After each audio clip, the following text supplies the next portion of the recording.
Richard Bliss Brooke here. We are live. We sit here today with none other than Mark Victor Hansen, Bob Proctor. This is Kendra Hall. Tanya Stringer. Jeff Canfield. Whit Jones. James Clear. Les Brown. People want to hear stories. I like getting stories out of my guests here, so thanks for joining us. Hey everybody, Richard Bliss Brooke here with a very, very special episode of The Authentic Networker. Today, I have the great honor of interviewing Dr. Shefali, one of the most inspiring women of our time. Dr. Shefali holds a doctorate in clinical psychology and is an expert in family dynamics, personal development, and guiding women to transcend their fears, break the legacies of pain, and find their own authentic voices. Dr. Shefali's been featured on Oprah Winfrey's platforms, Good Morning America, The Today Show, Hoda and Jenna, and many others. She's also the best-selling author of several books, including The Conscious Parent, A Radical Awakening, and The Awakened Family. Today, we're going to hear about our own radical awakening and how we can inspire your journey. Dr. Shefali, I am deeply honored that you have taken the time to share with the audience here at the Authentic Networker your works, your messaging, your philosophy, your coaching resonates deeply with my tribe. And I know they're very, very anxious to hear your story.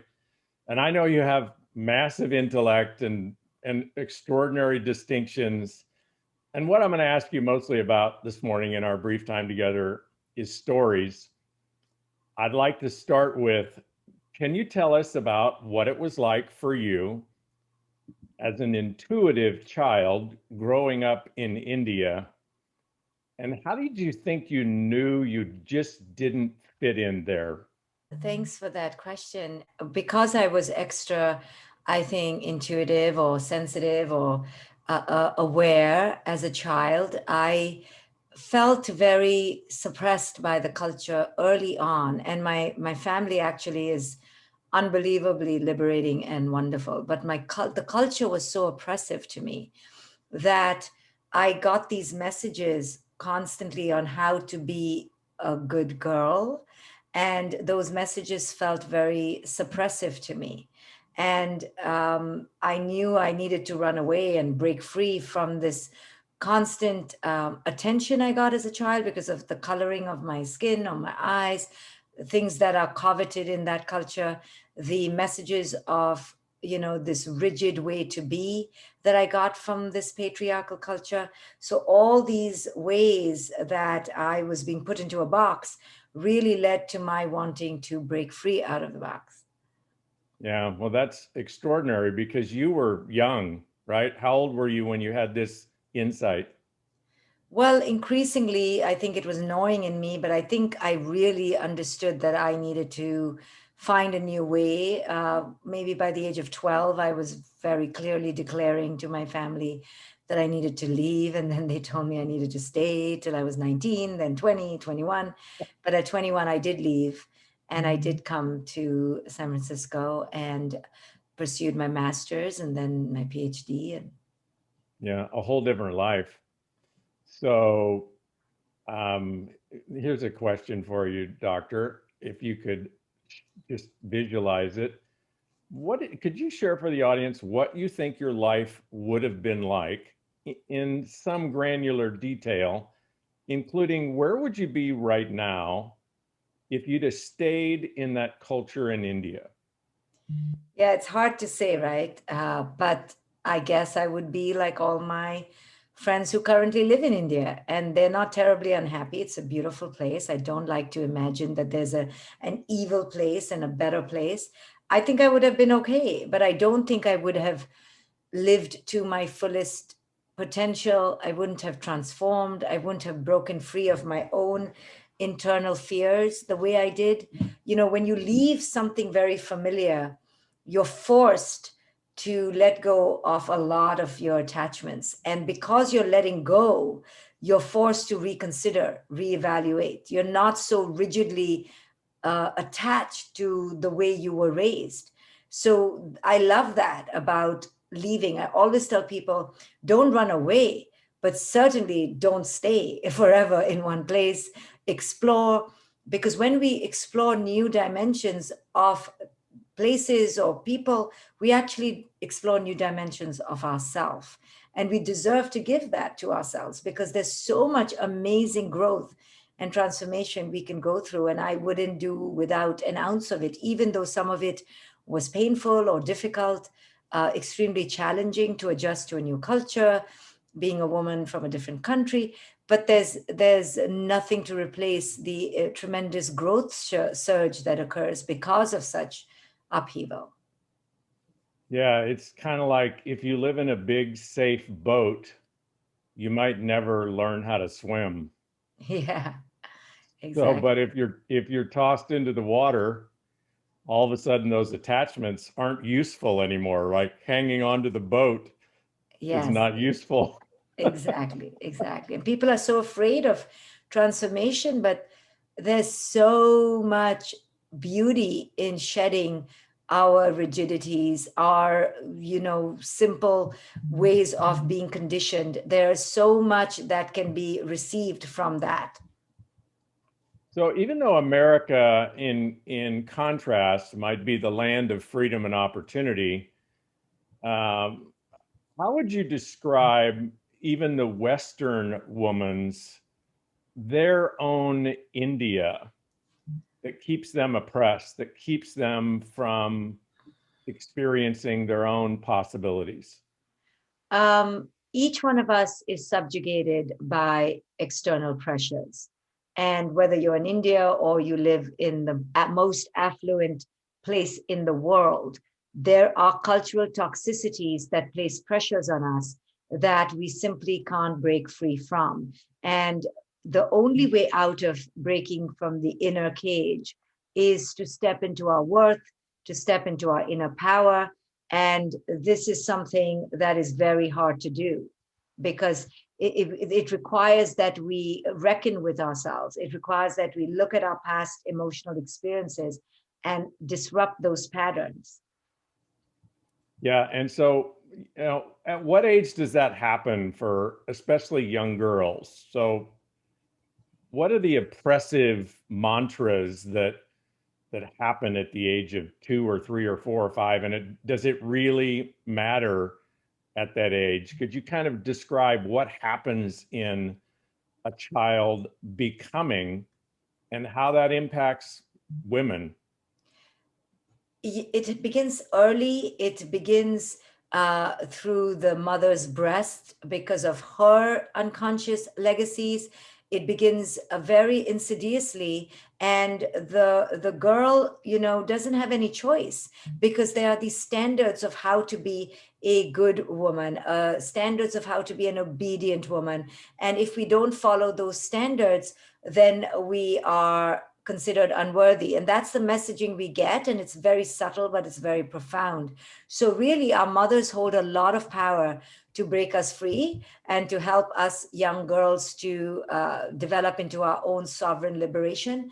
But that requires that the mother is herself healed and that she has worked through her own internal subjugation herself. So, this book, A Radical Awakening, speaks to women entering their own sovereign power, especially mothers, so that we can raise the next generation free and more powerful. One of the things that I was fascinated to hear you speak about in a previous interview was how parents would hire you as a coach to, help them with their adolescent children. And their focus was, okay, we're going to hire you, doctor, to fix our child. Yeah, so and and people come so to fix the other, to change the other. We're always doing it because um, we don't believe that the change can occur within ourselves. So this is a constant pattern in all our lives. We're always looking to blame the other or to change the other and fix the other. So the greatest liberation occurs when you take accountability for how you have co-created your own life. And until we take responsibility at that very radical level, we will keep giving our power away to others. Yeah, I thought it was hysterical that you said when the parents realized that you were really going to end up coaching them, that a lot of Yes. them, they fired you.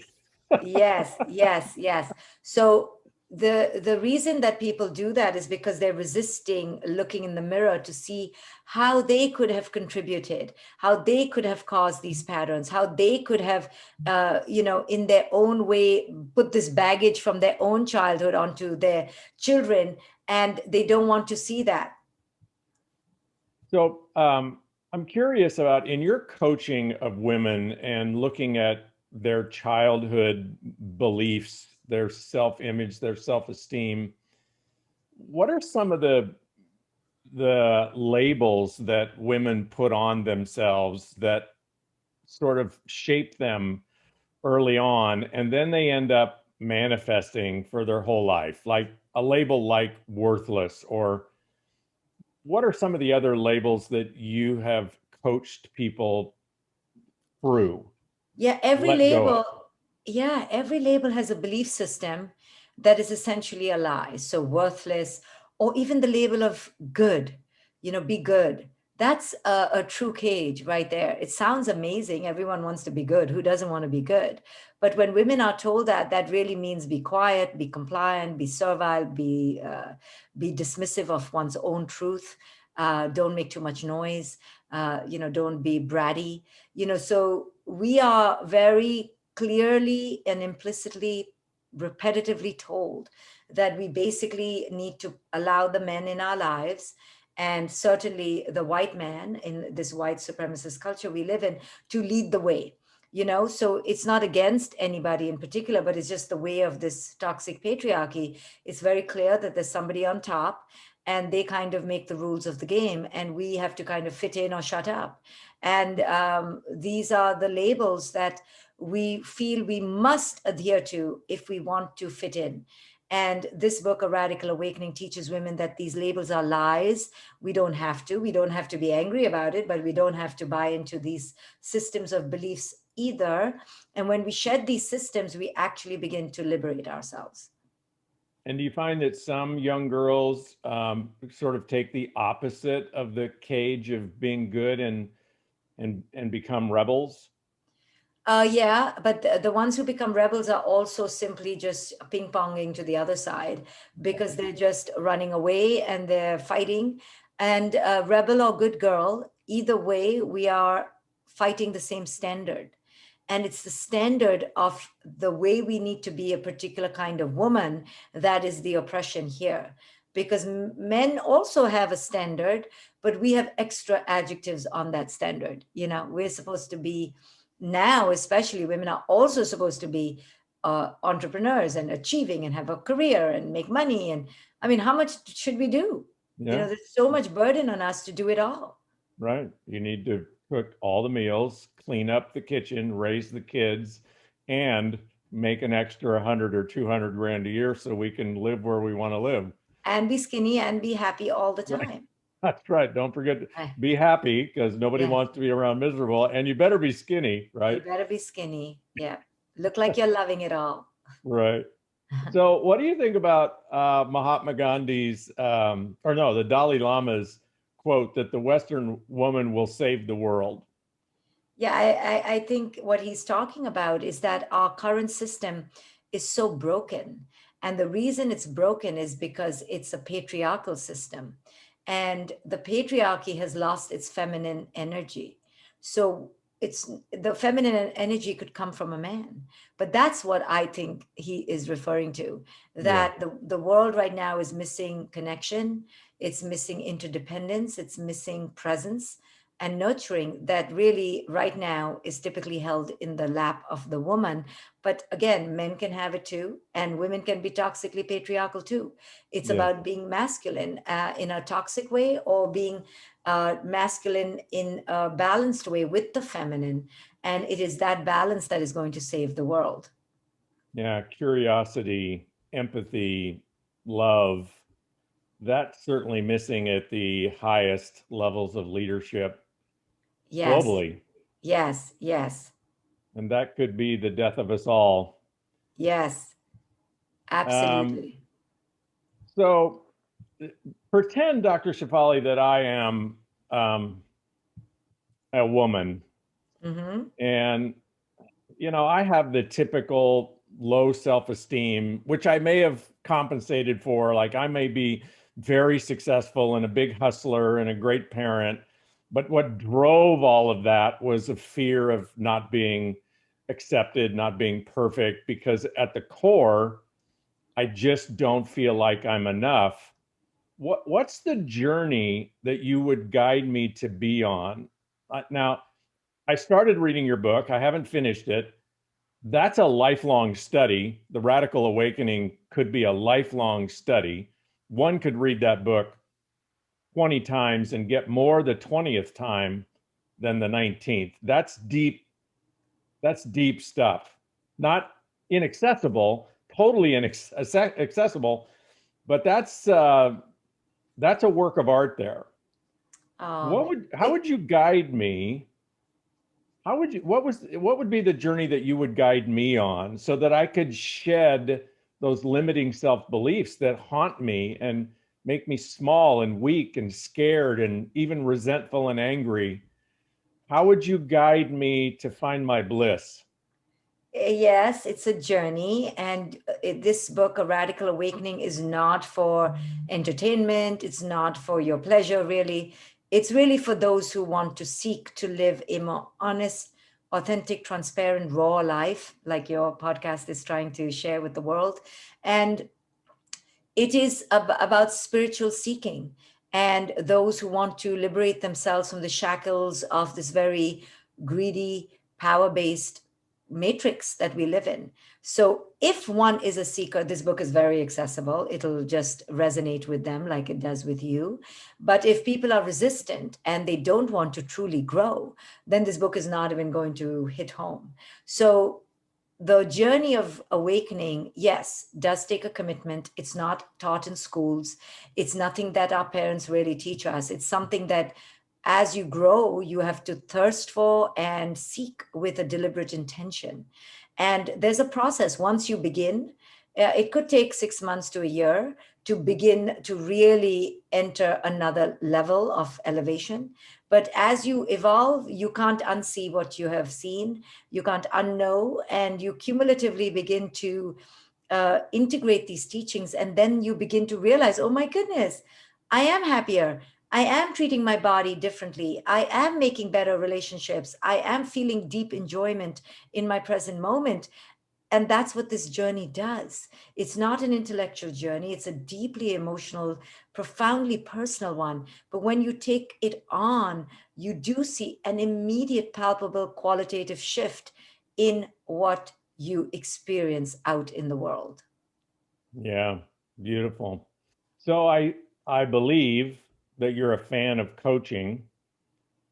So if I wanted to embark on this journey, would you recommend that I go on this journey with someone that can ask me the questions I may not be able to ask myself?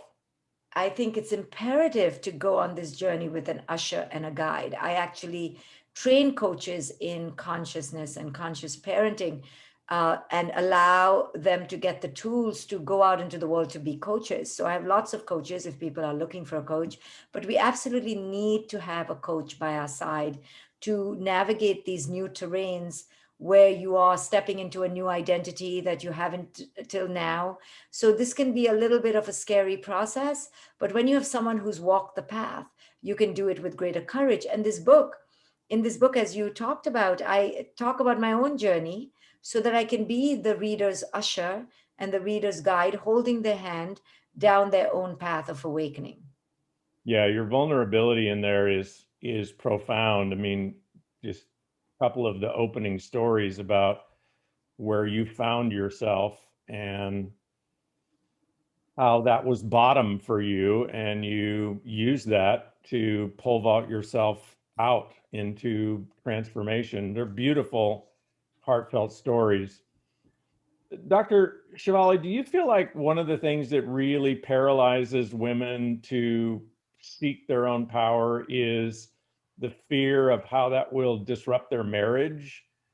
And if so, How would you guide them to navigate that? It doesn't always have to disrupt one's family or family of origin, but it could very likely, because we've trained people to love us in that old way where we were playing small and not being truthful and willing to let things slide for the sake of the greater harmony. Now we're not so okay with that. Now we want to say what we feel and have an opinion. And that can feel very clangorous to people who are used to our placidity. So they could begin labeling us as, oh, so, who's this bitch, or what's gone wrong, or what happened to you? And you think you're so full of yourself. I mean, my book has been called Narcissistic and Selfish by men, right? So no surprise there, because I'm advocating for women to rise to their power. So that's extremely threatening to the status quo. So that is to be expected. And the way I help women to navigate that is to think about, whether they're willing to pay the price for the prize of their authenticity. And if they're not, no shame, Right. then they can go back into the shell. And it's okay. It's understandable because they have children or they're not financially liberated. This is okay, as long as they know that they're purposely being inauthentic and not forced to be inauthentic. At least do it out of choice. Yeah, a lot. I think maybe you could speak to this. A lot of the people that follow my podcast, I mean, I wouldn't say the majority by any means, but there are a lot that are, their wives and their mothers, and they also make 6 and sometimes 7-figure incomes as entrepreneurs. They oftentimes make as much or 10 times as much as their husband. I am not surprised. Do you have any advice for how do they navigate that and empower their husband in the face of that kind of income inequality, which is, kind of turning the tables? And almost all of those husbands are like, they got it took them by surprise. All of a sudden, their wife is making $50,000 a month, and they're still making 7, working 70 hours a week, and Yeah, they don't know what to it's do. hard for They don't know men. what to do with it. Right. A liberated man would be okay with it and honor their partners to step into their financial power. But a threatened man would want to put that woman down. And it's not our job necessarily as women to empower the men, but I understand what you mean by that. Like, hey, honey, don't feel nervous. I'm not running away. But that's sad that we have to babysit our partners. But we do so out of love, and that's okay. But it's really about the man feeling secure within himself and understanding that his worth doesn't really depend on how much money he brings in, but how spiritually conscious he is and how awakened he is from inside. Yeah, my wife Kimmy, I told her I was interviewing you, and she was fascinated. One of her statements that she loves telling me is, "I'm not your maid." Yeah. Yeah. I'm Many not women your often say, I'm not your mom. right. I'm not your maid. I'm not your babysitter. Yeah. We keep saying that because men are used to getting that kind of royal treatment. And we women are getting tired of needing to raise them into grown ups so that they can be free. It should be our right to be free, but we have to kind of coddle all the men so they don't feel so bad because they feel like they'll be left behind. Yeah. I know this maybe deviates a little bit from your what you write about and your expertise, but maybe I'll close with this question.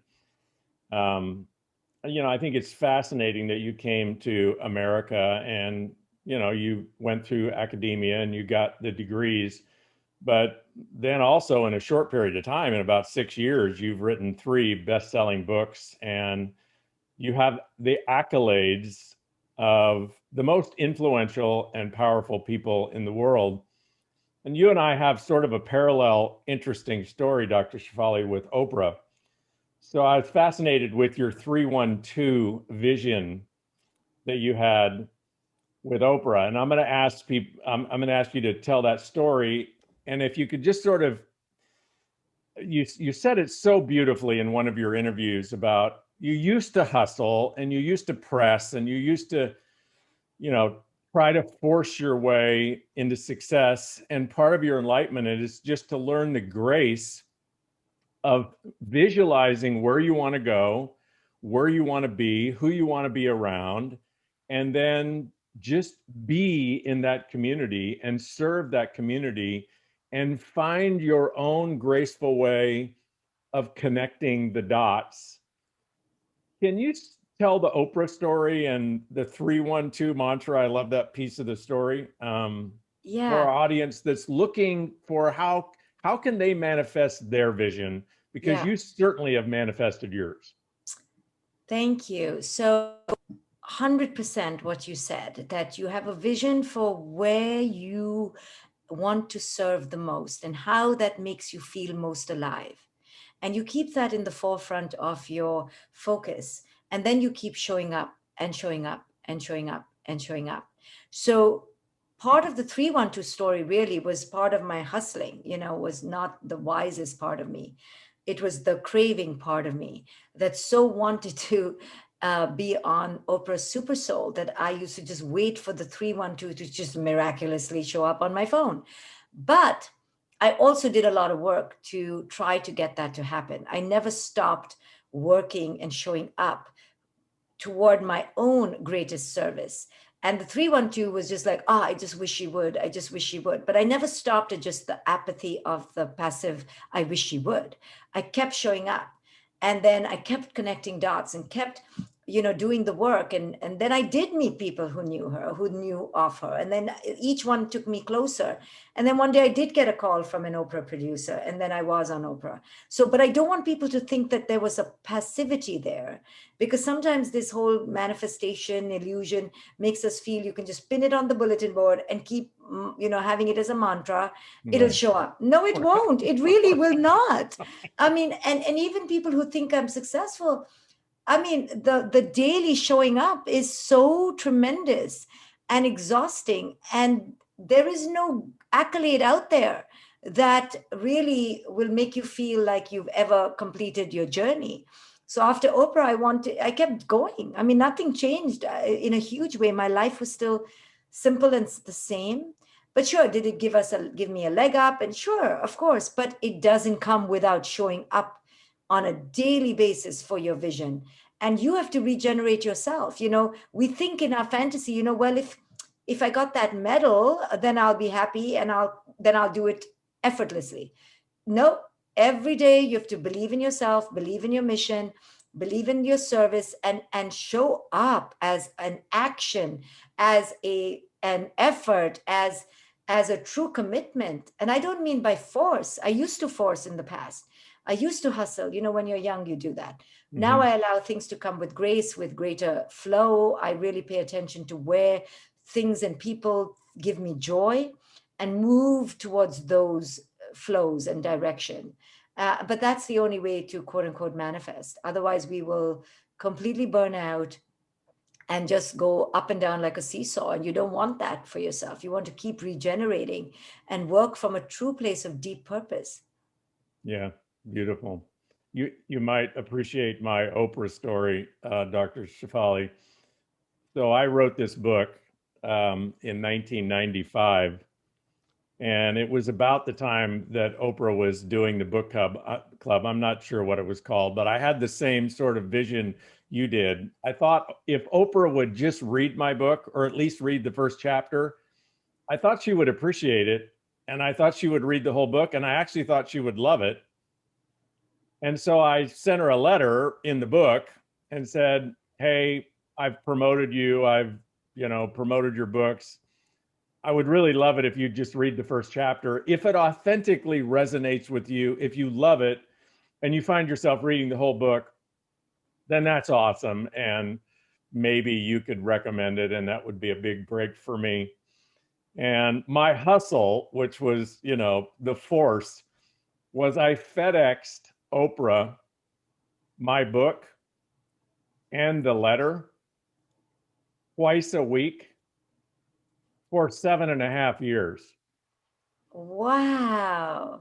And my 312, for those of you that don't know, 312 is the downtown Chicago area code. So if Oprah was calling or Gayle King was calling, it'd come from 312, and that was Dr. Shefali's sort of vision. At that time, yes, Yeah. we went to it. And my vision, Dr. Shefali, was that somebody would go to Oprah after a year or 2 or 3 or 5 and say, "What do you want us to do with all these books?"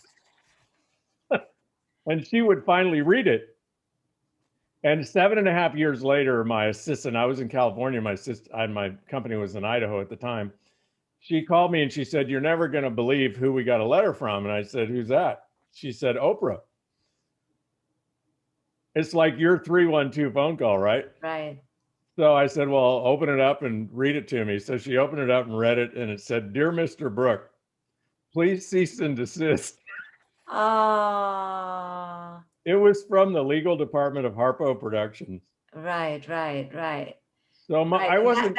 that's what, you tried so hard, but it was from this need, Yeah, and it wasn't, in a connected relationship.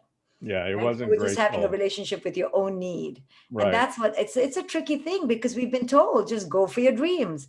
But what I try to teach people, and your story is so clear in that teaching, is that we must go about it in a very connected way. Yeah. And it should be organic and real and authentic. And if it doesn't come in our way, if she doesn't come in our path, that means it wasn't for the path. Yeah. And we kind of release that. And the dot connection is not me to Oprah. It's me to maybe 100 other people. And then it So, emerges, and then it emerges, and then it grows. yeah. It's very organic, and that's where the hustle shifts to flow. Yeah. And every person you meet, you really have an opportunity to serve them, to leave an impression, to contribute, to shape them in some way. And, I think, one of the things that women and all of us need to get from your work is, to the degree that we're absorbed in our own neuroses, our own fear, our own inadequacies, when we're in the presence of another great human being or any other human being, we don't have the capacity to give to them, to serve them, to source them, to be present to them. And so their impression of us doesn't, it's maybe not inspiring. Your Yes. work, Dr. Shefali, is if the Western woman is going to save the world, or femininity is going to save the world, people need to do your work. And I find it to be just really heartfelt and brilliant and deep. And I have a sense you're just getting started. So I encourage all of you that are watching and listening, dive into Dr. Shefali's work. Read this book. It's extraordinary. And read it again and read it again, and seek her out. Find her interviews and study her. Your life will never be the same.